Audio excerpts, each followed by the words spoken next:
Hello दोस्तों, स्वागत है मेरे चैनल जीके मस्ती में। मेरा नाम सुजीत कुमार यादव है। आज हम जनरल नॉलेज के कुछ क्वेश्चन देखेंगे जिसमें आपके चंद्रयान, सामान्य ज्ञान, इतिहास, साइंस सब इसमें मिक्स है। ठीक है, तो अगर वीडियो में नए हैं तो प्लीज़ चैनल को सब्सक्राइब कर लीजिएगा। चलिए पहला क्वेश्चन शुरू करते हैं। पहला क्वेश्चन क्या कहता है कि चंद्रयान 3 जो है कब लॉन्च किया गया था? तो इसका राइट आंसर क्या होगा? 14 जुलाई 2023 को लॉन्च किया गया था। कब लॉन्च किया गया था? 14 जुलाई 2023 को चंद्रयान 3 लॉन्च किया गया था। गाइस अभी इसमें करंट ये जो आप देख रहे हैं ये करंट अफेयर और स्टैटिक जीके दोनों में आता है। इसके साथ साथ मैं हिस्ट्री, ज्योग्राफी, पॉलिटी सब इसमें कवर करने की कोशिश करूँगा।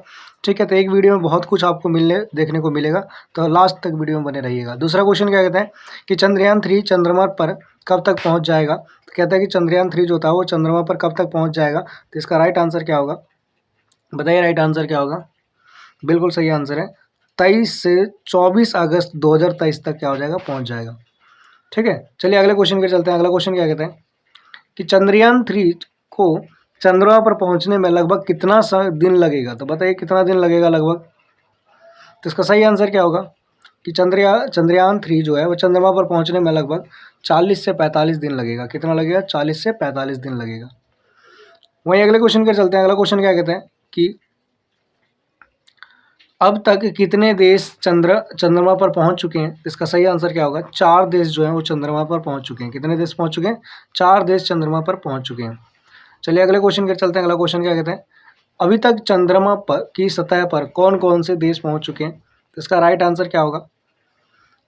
पहले आपका अमेरिका गया था, दूसरा रूस गया था, तीसरा चाइना गया था और चौथा कौन गया था? आपका भारत गया है। ठीक है, तो 4 देश ये हैं। पहला जिसमें कौन है? आपका अमेरिका, दूसरा रूस है, तीसरा चाइना है और चौथा भारत है। ठीक है, चलिए अगले क्वेश्चन पर चलते हैं। अगला क्वेश्चन क्या कहता है चंद्रमा 3 को ले जाने वाले रॉकेट का नाम क्या है? तो LMV3 नाम है। क्या नाम है? LMV3 नाम है। चलिए अगले क्वेश्चन पर चलते हैं। क्वेश्चन नंबर 7 क्या कहते हैं चंद्रयान 3 जो है ले जाने वाले रॉकेट का दूसरा नाम क्या है? ठीक है, तो ये पहला LMV था, दूसरा नाम क्या है? GSLV Mk3 है। ठीक है, अगले क्वेश्चन की बात करें। अगला क्वेश्चन क्या कहते हैं कि LMV3 का दूसरा नाम क्या है? तो वही उसी का दूसरा नाम क्या है? GSLV Mk3 है। ठीक है, देखो रॉकेट तो एक ही गया था, ये दोनों नाम है अलग अलग। चलिए अगले क्वेश्चन पर चलते हैं। अगला क्वेश्चन क्या कहता है चंद्रयान 3 को बनाने में लगभग कितना करोड़ रुपए खर्च हुआ था? इसका सही आंसर क्या होगा कि लगभग सरकारी आंकड़ों के अनुसार 615 करोड़ रुपए क्या हुए थे? खर्च हुए थे। कितने? 615 करोड़ रुपए। गाइस अगर चैनल में आप नए हैं और चैनल अगर आपने सब्सक्राइब नहीं किया है तो प्लीज़ सब्सक्राइब कर लीजिएगा। बहुत मेहनत लगती है आपके क्वेश्चंस निकालने में, फिर उसको एडिटिंग करने में। तो अगर आप सपोर्ट कीजिएगा तो ऐसी वीडियो आपके लिए आते रहेंगे। चलिए अगले क्वेश्चन पर चलते हैं। चंद्रयान मिशन 3 का मुख्य उद्देश्य क्या था? तो इसका सही आंसर क्या होगा?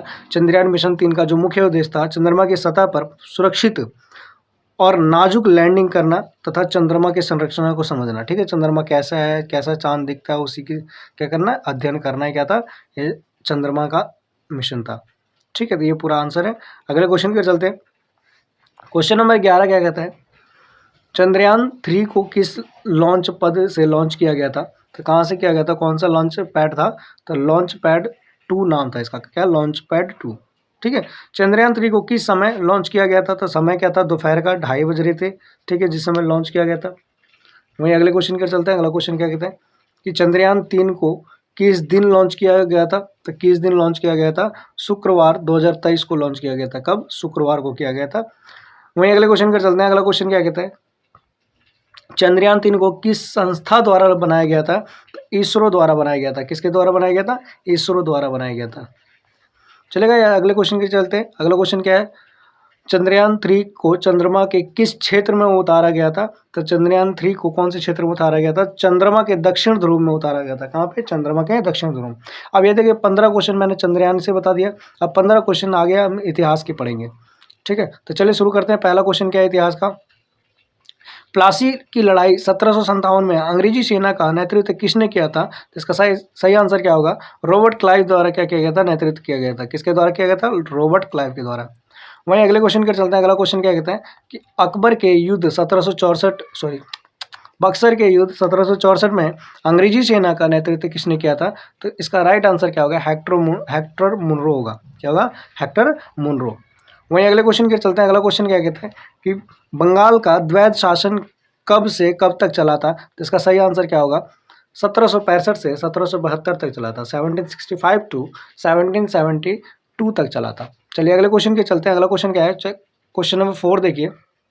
कहता है कि वर्ष 1778 ईस्वी में लॉर्ड वेल्सली द्वारा प्रस्तावित सहायक संधि को स्वीकार करने वाले सबसे पहला भारतीय शासक कौन था? तो इसका सही आंसर क्या होगा? हैदराबाद का निजाम था। कौन था? हैदराबाद का निजाम था। वहीं अगले क्वेश्चन के चलते हैं। अगला क्वेश्चन क्या कहता है? भारत का प्रथम गवर्नर जनरल व वायसराय कौन था? तो इसका सही आंसर क्या होगा? लॉर्ड कैनिंग होगा। क्या होगा? Lord Canning. कैसे अगले क्वेश्चन के चलते हैं। अगला क्वेश्चन क्या कहता है कि तीसरा आंग्ल मैसूर युद्ध को रोकने के लिए टीपू सुल्तान ने अंग्रेजों के साथ कौन सी संधि की थी? तो इसका राइट आंसर क्या होगा? कौन सी संधि की थी?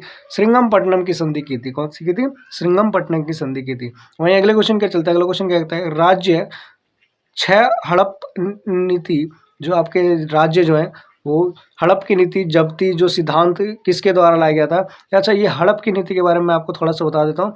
हड़प की नीति क्या था? हमारे पास ना टोटल उस समय अप्रोक्स 565 क्या थे? रजवाड़े थे, राजा लोग थे। लेकिन ये कब की बात बता रहा हूँ मैं? ये तो रजवाड़े तो अभी हमें लास्ट में मिला था, लेकिन मैं आपको बता दूं जब अंग्रेज़ हमारे यहाँ थे 1857 के आसपास की बात बता रहा हूँ, ठीक है। तो 1857 के आसपास जब अंग्रेज़ हमारे पास थे तो उस समय क्या चला जाता था? उस समय डलहौजी के द्वारा क्या लाया गया था? हड़प की नीति था, जिसमें अगर किसी की कोई ऐसा कोई राजा हो जिसका कोई संतान नहीं हो और संतान में अगर कोई लड़का राजकुमार ना हो तो ठीक है, तो उसकी पूरी प्रॉपर्टी को क्या कर लिया गया जाता था? ब्रिटिश द्वारा कैप्चर कर लिया जाता था। इसी को क्या बोलते थे? हड़प की नीति। इसमें बोला जाता था कि आप किसी को गोद भी नहीं ले सकते हैं, ठीक है। तो हड़प की नीति का सिद्धांत कौन लेकर आया था? डलहौजी लेकर आया था। अगले क्वेश्चन के चलते हैं। अगला क्वेश्चन क्या कहता है कि किस सिख गुरु ने फारसी में जफरनामा लिखा था? तो जफरनामा लिखने के जो गुरु थे कौन थे? तो गुरु गोविंद सिंह थे। कौन थे? गुरु गोविंद सिंह। वहीं अगले क्वेश्चन के चलते हैं। अगला क्वेश्चन क्या कहता है? अगला क्वेश्चन बोलता है कि डलहौजी जो भारत डाक व्यवस्था शुरू करने वाला ब्रिटिश सरकार ब्रिटिश गवर्नर जनरल जो था वो कौन था? तो डलहौजी था। क्या होगा राइट आंसर? डलहौजी जो था वो डाक व्यवस्था शुरू किया था भारत में। क्वेश्चन नंबर 10 की ओर चलते हैं। 10 में क्या बोलता है? किस सिख गुरु ने गुरु नानक की जीवनी लिखी थी? इसका सही आंसर क्या होगा? गुरु अर्जुन देव ने गुरु नानक की जीवनी लिखी थी। किसने लिखी थी? गुरु अर्जुन देव ने। गाइस में अगला क्वेश्चन के चलते हैं। अगला क्वेश्चन क्या कहता है? क्वेश्चन नंबर 11 जो है वो बोलता है कि सिखों के सैन्य संप्रदाय खालसा पंथ का प्रवर्तन किसने किया था? तो सही आंसर क्या होगा? गोविंद सिंह ने किया था। किसने किया था? गोविंद सिंह ने। चलिए दोस्तों अगले क्वेश्चन के चलते। क्वेश्चन नंबर 12 क्या कहता है कि 1757 में सिराजुद्दौला किसके द्वारा पराजित हुआ था? तो रॉबर्ट क्लाइव के द्वारा पराजित हुआ था। किसके द्वारा पराजित हुआ था? रॉबर्ट क्लाइव के द्वारा पराजित हुआ था। वहीं अगले क्वेश्चन के चलते हैं। सुगौल की संधि 1800 से 16वीं ईस्वी में किन के बीच संपन्न हुआ था? तो इसका सही आंसर क्या होगा? ईस्ट इंडिया कंपनी के साथ साथ नेपाल के साथ हुआ था। किसके साथ हुआ था? ईस्ट इंडिया कंपनी और नेपाल के साथ हुआ था। चलिए दोस्तों अगला क्वेश्चन कर चलते हैं। क्वेश्चन नंबर 14 जो है वो क्या बोलता है? टीपू सुल्तान की मृत्यु 1799 ईस्वी में कहाँ हुई थी? तो कहाँ हुई थी? तो इसका सही आंसर क्या होगा? श्रीरंगपट्टनम में हुई थी। कहाँ हुई थी? श्रीरंगपट्टनम में, ठीक है। वहीं अगले क्वेश्चन कर चलते हैं। हड़प की नीति के अंतर्गत कौन से भारतीय राज्य कब्जे में किए गए थे? तो इसका सही आंसर क्या होगा? झांसी, नागपुर और सतारा, ठीक है। ये 3 आपके एरिया थे, 3 ऐसा भारतीय राज्य था जिसको कब्जा किया गया था हड़प की नीति के द्वारा। चलिए अगले क्वेश्चन कर चलते हैं। देखिए 15 क्वेश्चन इसके इतिहास के हो गए। अब 15 हम क्या देखेंगे? भारतीय राज्य व्यवस्था और संविधान से देखेंगे, ठीक है। जिसका पहला क्वेश्चन क्या है कि भारतीय संविधान के किस भाग में पंचायती राज से संबंधित प्रावधान है? तो इसका सही आंसर क्या होगा? भाग 9, ठीक है। किससे? भाग 9 से। अच्छा, इसमें जितने भी ना पंचायती राज सिस्टम से ही क्वेश्चन आएंगे आगे जो आएंगे। चलिए अगले क्वेश्चन के चलते। क्वेश्चन नंबर 17 क्या कहते हैं? ठीक है, वैसे तो दूसरा ही मानिए लेकिन सीरियल वाइज है तो 17 मान लीजिए। क्या बोलता है? भारतीय संविधान के किस भाग में नगर पालिका उनसे संबंधित प्रावधान है? तो भाग 9 है। कौन से? भाग 9 में जो नगर पालिका और उससे संबंधित सिद्धांत है, ठीक है। अगला क्वेश्चन क्या कहता है? संविधान के किस भाग में ग्राम पंचायतों की स्थापना की बात की गई? तो इसका सही आंसर क्या होगा? भाग 4 में बात की गई है। चलिए दोस्तों अगले क्वेश्चन के चलते हैं। क्वेश्चन नंबर 19 क्या कहता है? भारतीय संविधान के निम्नलिखित अनुच्छेदों में से कौन सा अनुच्छेद राज्य सरकारों को ग्राम पंचायत को संगठित करने का निर्देश देता है? मतलब राज्य सरकार को और ग्राम पंचायत को दोनों को संगठित करने का क्या करता है? निर्देश देता है। तो कौन सा आर्टिकल आपका 40 है। अगले क्वेश्चन कर चलते हैं। संविधान की 11वीं अनुसूची में निम्नलिखित में से किसको सम्मिलित किया गया? तो इसमें सही आंसर क्या होगा? पंचायत कार्यक्रम को क्या किया गया? सम्मिलित किया गया। चलिए दोस्तों अगले क्वेश्चन के चलते हैं। अगला क्वेश्चन क्या है कि पंचायती राज प्रणाली किस पर आधारित है? तो इसका सही आंसर क्या होगा? पंचायती राज प्रणाली किस पर आधारित है? तो इसका सही आंसर होगा सत्ता के विकेंद्रीकरण पर आधारित है। किस पे? सत्ता के विकेंद्रीकरण पे। वहीं अगले क्वेश्चन के चलते हैं। अगला क्वेश्चन क्या है कि पंचायती राज प्रदान करता है, पंचायती राज जो है वो हमें क्या प्रदान करता है? बताइए क्या प्रदान करता है? तो स्थानीय स्तर पर लोकतांत्रिक प्रशासन को क्या करता है? प्रदान करता है। स्थानीय स्तर पर लोकतंत्र का प्रशासन तैयार प्रदान करता है। ठीक है। वहीं अगले क्वेश्चन के चलते हैं। क्वेश्चन नंबर 23 जो है वो क्या कहता है? कहता है कि पंचायती राज्य का प्रधान लक्ष्य क्या होता है? इसका प्रधान जो मुख्य लक्ष्य क्या होता है? तो क्या होता है? ग्रामवासियों में शक्ति का विकेंद्रीकरण करना। क्वेश्चन नंबर 24 क्या है कि पंचायती राज्य का मुख्य उद्देश्य क्या है? तो जनता को विकासमूलक प्रशासन में भागीदारी बनाना। क्या है? जनता को विकासमूलक प्रशासन में भागीदारी बनाना। ठीक है, क्लियर। अगले क्वेश्चन के चलते हैं। क्वेश्चन नंबर 25 क्या कहता है? 25 बोलता है कि 73वां संविधान संशोधन का संबंध किससे है? तो पंचायती राज व्यवस्था। किससे? पंचायती राज व्यवस्था से। वहीं अगले क्वेश्चन के चलते हैं। अगला क्वेश्चन क्या बोलता है कि 73वां संविधान संशोधन संबंधित है तो पंचायती राज्य प्रणाली से संबंधित है। किससे संबंधित है? पंचायती राज्य प्रणाली से संबंधित है। गाइस अगले क्वेश्चन कर चलते हैं। क्वेश्चन नंबर 27 क्या कहता है? 27 कहता है कि भारत में निम्नलिखित में से किसके अंतर्गत पंचायती राज्य प्रणाली की व्यवस्था की गई थी? इसका सही आंसर क्या होगा? नीति निर्देशक सिद्धांत के द्वारा किया गया था। किसके द्वारा किया गया था? नीति निर्देशक सिद्धांत के द्वारा किया गया था। चलिए दोस्तों अगले क्वेश्चन के चलते हैं कि संविधान संशोधन द्वारा पंचायती राज संस्थाओं को संवैधानिक दर्जा प्रदान किया गया था। इसका सही आंसर क्या होगा? 73वां संविधान संशोधन के द्वारा। ठीक है, क्वेश्चन नंबर 29 की ओर चलते हैं। 73वें संविधान संशोधन द्वारा संविधान में कौन सी अनुसूची जोड़ी गई थी? तो कौन सी अनुसूची जोड़ी गई थी? 11वीं अनुसूची जोड़ी गई थी।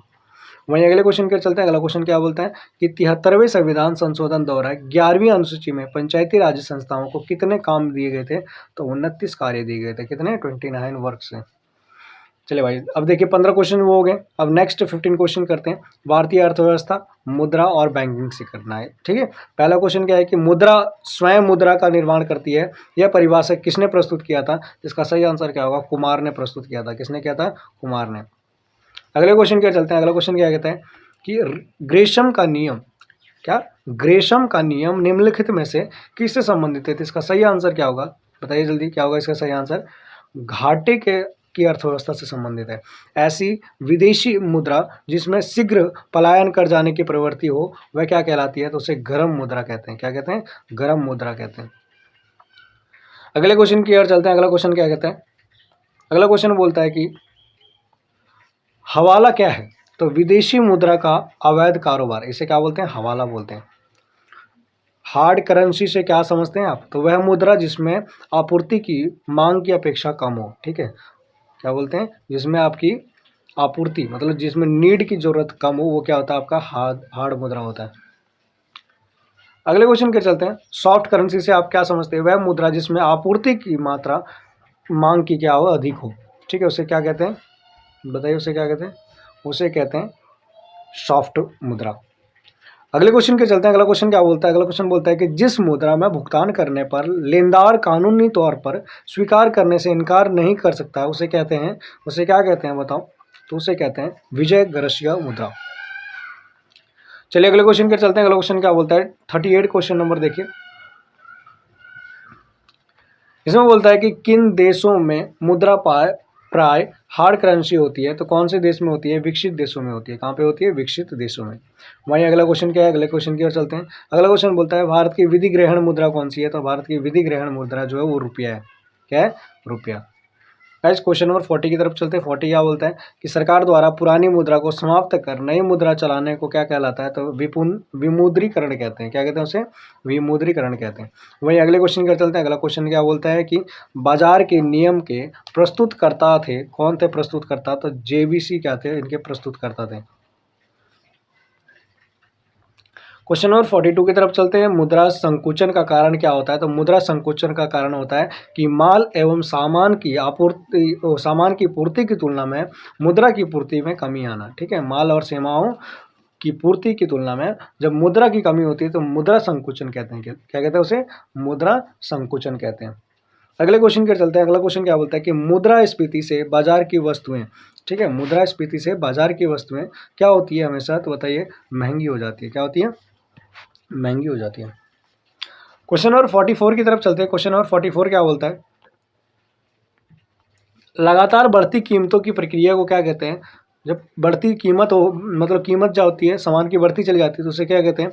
उसे मुद्रास्फीति के बोलते हैं। क्या बोलते हैं? मुद्रास्फीति। वहीं क्वेश्चन नंबर आखिरी जो 45 है मुद्रा का, वो क्या है? भारत का सबसे बड़ा बैंक कौन सा बैंक है? तो इसका सही आंसर क्या होगा? भारतीय रिजर्व बैंक है। कौन सा बैंक है? भारतीय रिजर्व बैंक। चलिए दोस्तों, अब हम कुछ ज्योग्राफी के 15 क्वेश्चन देखने की कोशिश करते हैं। कहता है भूगोल से देखते हैं।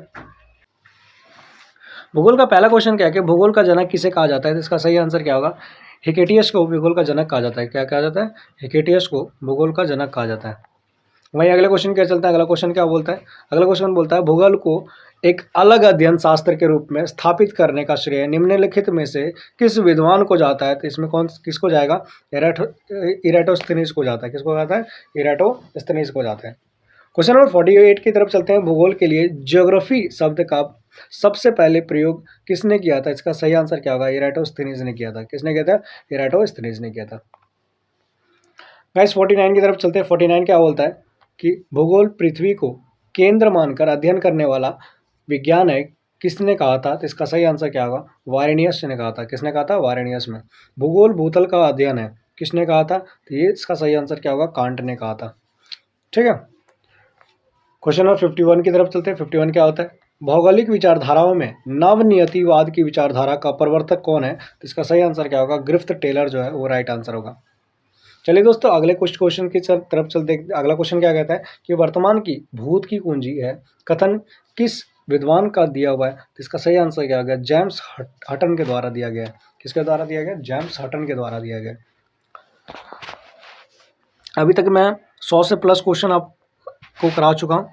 तो वीडियो में नए हैं तो बने रहिए और ऐसी ही वीडियो को देखते रहिए, ताकि आपका क्या हो? प्रॉफिट हो, और मेरा प्रॉफिट इसमें हो कि आप लोग सपोर्ट करें। अगले क्वेश्चन के चलते हैं। अगला क्वेश्चन क्या है कि स्थल रूप संरचना प्रक्रम तथा अवस्था का प्रतिफल होता है कथन किसका है? तो इसका सही आंसर क्या होगा? WM डेविस का है। किसका है? WM डेविस का है। क्वेश्चन नंबर 54 की तरफ चलते हैं। 54 क्या बोलता है? भू आकृति विज्ञान का जन्मदाता किसे माना जाता है? तो इसका सही आंसर क्या होगा? पेशल को माना जाता है। किसको माना जाता है? पेशल को माना जाता है। क्वेश्चन नंबर 55 की तरफ चलते हैं। रूको और जाओ नियतिवाद की विचारधारा के प्रतिपादक कौन थे? तो इसका सही आंसर क्या होगा? ग्रिफ्थ टेलर इसका राइट आंसर होगा। क्या होगा? Griffith Taylor. वहीं अगले क्वेश्चन का चलते हैं। भूगोल को मानव पारिस्थितिकी के रूप में परिभाषित करने वाले विद्वान कौन है? तो इसका सही आंसर क्या होगा? H.H. बेराज होगा। ठीक है, H.H. बेराज। चलिए अगले क्वेश्चन का चलते हैं। अगला क्वेश्चन क्या कहता है? क्वेश्चन नंबर 57 की तरफ चलते हैं। 57 बोलता है कि गणितीय भूगोल का प्रारंभ करता निम्न में से कौन है? तो सही आंसर क्या होगा? थेल्स है। कौन है? थेल्स। गाइस अगले क्वेश्चन का चलते हैं। क्वेश्चन नंबर जो आपका 58 जो है, मानव भूगोल का संस्थापक निम्न में से किसे कहा जाता है? तो इसका सही आंसर क्या होगा? कार्ल रिटर को कहा जाता है। किसको कहा जाता है? कार्ल रिटर को। बोर नहीं होना है भैया, नौकरी लेनी है, नौकरी के बाद ही आपको हर चीज़ मिलेगी। आपकी मुकाम होना चाहिए, जॉब, पहली प्राइवेसी जॉब होनी चाहिए, दूसरी प्राइवेसी आप हर किसी को दें। किसी बड़े आदमी ने कहा था कि आप 3 जगह जाइए। पहला आप लाइब्रेरी जाइए, दूसरा जिम जाइए और तीसरा मंदिर जाइए। इस तीनों के अलावा आप किसी को अपना टाइम मत दीजिए। ठीक है, आप दुनिया में सबसे ज़्यादा सक्सेसफुल इंसान कहलाएंगे। अगले क्वेश्चन के चलते हैं। अगला क्वेश्चन क्या बोलता है? अगला क्वेश्चन बोलता है कि सौर प्रणाली की खोज किसने की थी? तो इसका सही आंसर क्या होगा? कोपरनिकस ने किया था। किसने किया था? कोपरनिकस ने। क्वेश्चन नंबर 60 की तरफ चलते हैं। 60 क्या बोलता है? सूर्य के चारों ओर घूमने वाले खगोलीय पिंड क्या कहलाते हैं? तो इसका सही आंसर क्या होगा? ग्रह कहलाते हैं। क्या कहलाते हैं? ग्रह। चलिए अगले क्वेश्चन पर चलते हैं। अगला क्वेश्चन क्या कहते हैं? सौरमंडल में कितने ग्रह हैं? तो सही आंसर क्या होगा? सौरमंडल में 8 ग्रह हैं। कितने ग्रह हैं? 8 ग्रह हैं। वहीं अगले क्वेश्चन के चलते हैं। अगला क्वेश्चन क्या है? अब देखिए, यहाँ पे हमने ज्योग्राफी का देख लिया। अब यहाँ पे देखिए क्या है? कला और संस्कृति के सामान्य विज्ञान है। ठीक है, तो कला और संस्कृति के अब जो कुछ सामान्य ज्ञान है इसके बारे में देखते हैं। तो पहला क्वेश्चन क्या बोलता है इसमें? कहता है किसने स्वयं को हिंदुस्तान का तोता कहा था? तो सही आंसर क्या है? अमीर खुसरो ने स्वयं को क्या कहा था? हिंदुस्तान का तोता कहा था। वहीं अगले क्वेश्चन कर चलते हैं। अमीर खुसरो का जन्म स्थान कहाँ है? तो इसका सही आंसर क्या होगा? एटा जो है वो अमीर खुसरो का जन्म स्थान है। ठीक है, क्वेश्चन नंबर 64। अमीर खुसरो किसके शिष्य थे? तो निजामुद्दीन औलिया के क्या थे? शिष्य थे। कौन? अमीर खुसरो। अगला क्वेश्चन क्या है कि अमीर खुसरो का वास्तविक नाम क्या था? तो वास्तविक नाम जो अमीर खुसरो का था वो क्या था? मोहम्मद हसन जो था अमीर खुसरो का वास्तविक नाम था। अमीर खुसरो किस शासक के दरबारी कवि थे? तो इसका सही आंसर क्या होगा? जो अमीर खुसरो थे वो किसके शासन के दरबारी कवि थे? तो अलाउद्दीन खिलजी के क्या थे? दरबारी कवि थे। अगले क्वेश्चन के चलते हैं। अगला क्वेश्चन क्या कहता है कि भारत में सूफी संप्रदाय का संस्थापक किसे माना जाता है? तो इसका सही आंसर क्या होगा? मोइनुद्दीन चिश्ती को माना जाता है। किसको? मोइनुद्दीन चिश्ती को माना जाता है। गाइस अगले क्वेश्चन के चलते, क्वेश्चन नंबर 68 क्या बोलता है? पैगंबर मोहम्मद का जन्म कब हुआ था? तो इसका सही आंसर क्या होगा? 570 ईस्वी में क्या हुआ था? पैगंबर मोहम्मद का जन्म हुआ था 570 BC।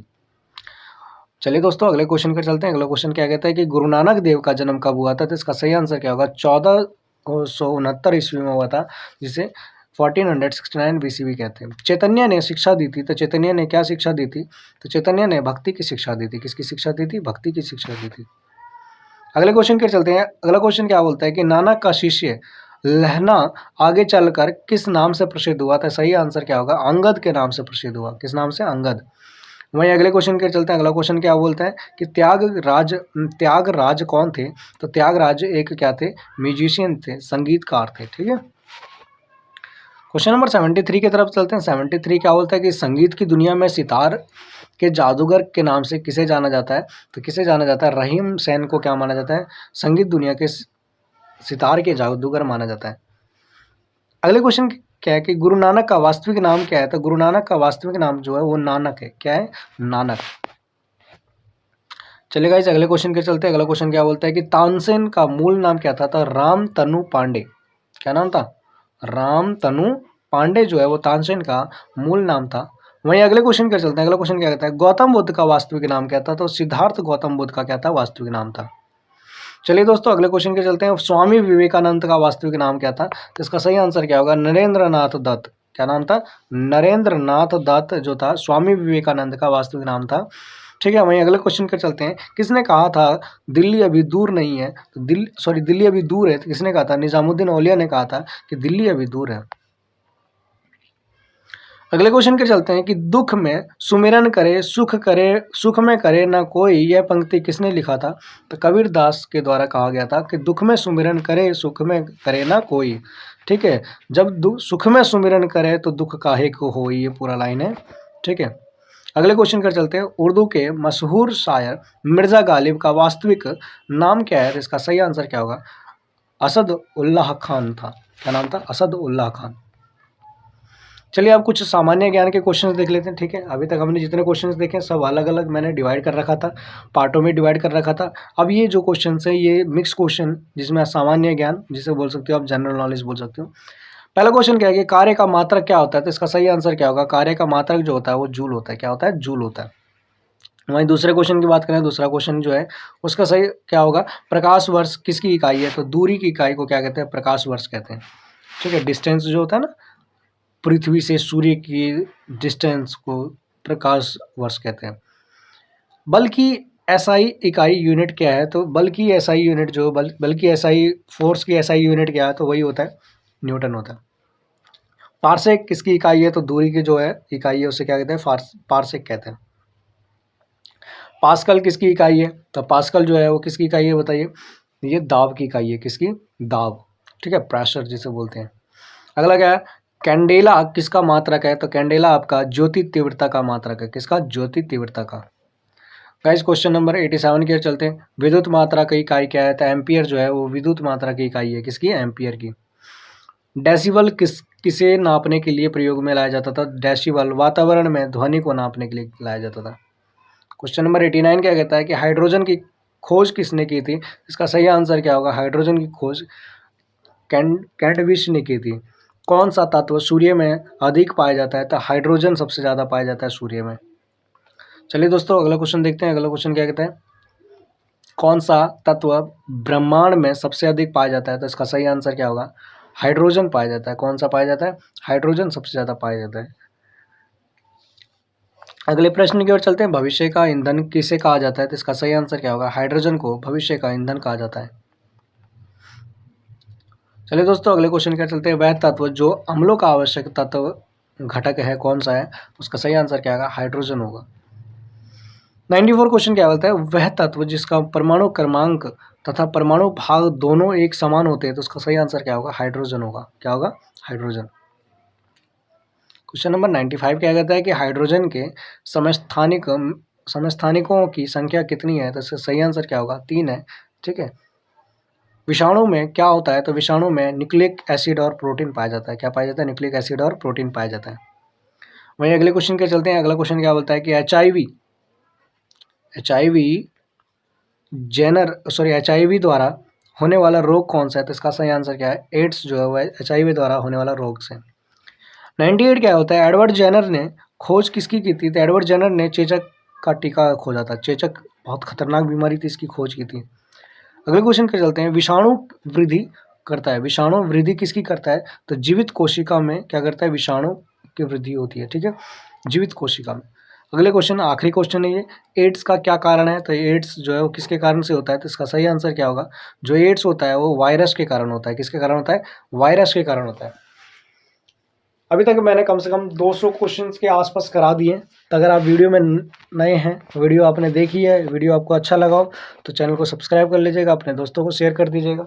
ठीक है, और ज़्यादा से ज़्यादा क्या कीजिएगा, इसको जितना बार हो सके रिपीट करके देखिएगा, क्योंकि आपकी जितने भी एसएससी आप जितने भी स्टूडेंट्स हैं, ये सारे आपके एसएससी ओरिएंट क्वेश्चंस हैं। ठीक है, जो आपके पेपर में आने के चांसेस हैं। ठीक है, तो प्लीज़ चैनल को क्या कर लीजिएगा, सब्सक्राइब कर लीजिएगा, ताकि आपको ये वीडियो मिलता रहे। ठीक है, चलिए, जय हिंद, धन्यवाद। मिलते हैं नेक्स्ट वीडियो में अगले जोश के साथ। ठीक है, बाय।